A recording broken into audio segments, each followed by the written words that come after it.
بقى هتخلي نزول الجامعه سهل جدا ان انتوا ما تحضروش محاضرات، تكرهوا الجامعه واللي بيروح الجامعه واليوم اللي قررتوا تدخلوا فيه الجامعه دي اصلا.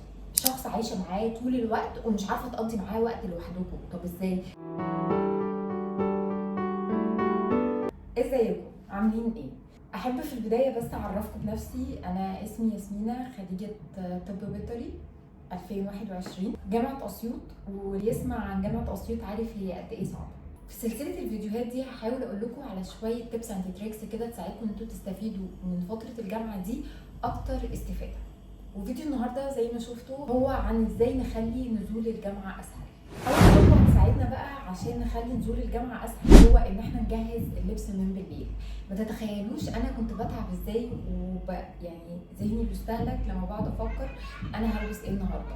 عايزه اقول لكم ان انا ممكن كنت ما انزلش الجامعه اصلا بسبب ان انا مكسله اقوم اطلع لبس البسه النهارده. الفكره بقى ان احنا نجهز اللبس من بالليل، ده هيوفر على مخنا ان هو ياخد وقت ياخد قرار هنلبس ايه النهارده. وده كمان هيساعدنا بشكل لا واعي كده ان احنا نلبس لبس كويس وشيك ويكون مهندم، وكمان هيبقى عندنا فرصه ان احنا نكويه، ده بعد اذنكم يعني لو محتاج ان هو يتكوي. وده لاني هاخد وقت اصلا وهيبقى عندي وقت ان انا اختار اللبس براحتي، مش هبقى مستعجله واقوم بسرعه اطلع اللبس اللي انا عايزاه. والافضل من ده كمان ان احنا نجهز لبسنا لكل الاسبوع، يعني كويكلي هابت كده ان احنا كل ويك اند نحدد هنلبس ايه خلال الاسبوع ده كله. ما تتخيلوش اصلا ده هيوفر علينا مجهود كبير ازاي ذهني وكمان بدني. تاني حاجه هتساعدنا ان يكون نزول الجامعه اسهل هو ان احنا نختار لبس مريح وسريع في نفس الوقت. ولاننا بنقضي معظم الوقت بره وبنبقى صاحيين اصلا مش شايفين قدامنا، اختيارنا لللبس من الاول بيأثر على نشاطنا بشكل كبير جدا. عشان كده من الاول واحنا بنشتري لبس الجامعه وبنجهز له لازم نختار الحاجات المريحه العمليه اللي فعلا نبقى مش قاعدين كده ان احنا متقدرين او نحس ان احنا مش طايقين نفسنا ومش طايقين اللبس اللي احنا لابسينه. وما تنسوش بقى وانتوا بتختاروه ان انتوا تختاروا حاجه اصلا مناسبه للجامعه. تاني خطوه لو انتوا بتحطوا ميك اب يا ريت تختاروا حاجات سيمبل على قد ما تقدروا، لانكم لو عودتوا وشكم اصلا، لو عودتوا الناس اللي حواليكم ان انتوا تنزلوا الجامعه كل يوم بميك اب كتير، الناس هتتعود على شكلكم كده. وونس انتوا هتبطلوا تحطوا الميك اب اللي انتوا متعودين عليه، الناس هتحسوا ان انتوا تعبانين وهتحس ان في حاجه غلط.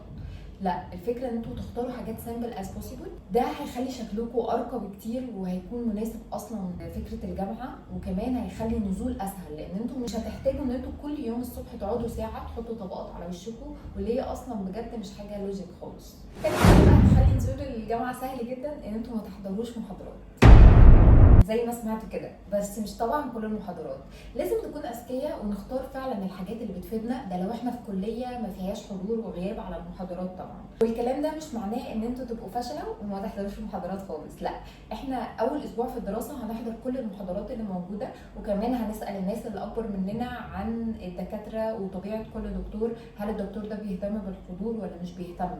وما تحضروش فعلا غير المحاضره اللي هتفيدكم. هتقرروا وهتختاروا المحاضرات اللي فعلا هتفيدكم، وبكده هتكون المحاضرات اللي انتوا هتحضروها فعلا مفيده، مش هتكون تقضيه واجب وخلاص. احنا بنروح نستفيد يا جماعه، مش بنروح عشان احنا رايحين المحاضره وانا ملتزمه وخلاص. الالتزام من اكتر الحاجات فعلا اللي بتخلينا نحقق كل حاجه، بس مش معنى كده ان انا اخد حاجات مش هتفيدني. ده وجهه نظري وده اللي انا كنت بتبعه بصراحه في الجامعه. خامس نصيحه بقى، اختر الرفيق قبل الطريق. مهما كانت الجامعة لذيذة وبتحبوها والوقت كويس ولابسين حلو ولابسين مريح وبتحضروا المفيد ما بتحضروش المفيد، لو بجد حواليكوا ناس توكسيك هتكرهوا الجامعة واللي بيروح الجامعة واليوم اللي قررتوا تدخلوا فيه الجامعة دي اصلا. عشان كده اختاروا الناس اللي تكون معاكم في الجامعة ناس خفيفة لطيفة ظريفة كده، تهون علينا. وبجد يا جماعة الصحاب بيهونوا علينا بشكل لا تتخيلوه، فهم لو فعلا ناس لطيفه هيخلوا الايام خفيفه وتعدي بسرعه. بعد كده اللي هتخلي فعلا نزولنا للجامعه اسهل هو ان احنا نتعلم نقضي وقت لوحدنا.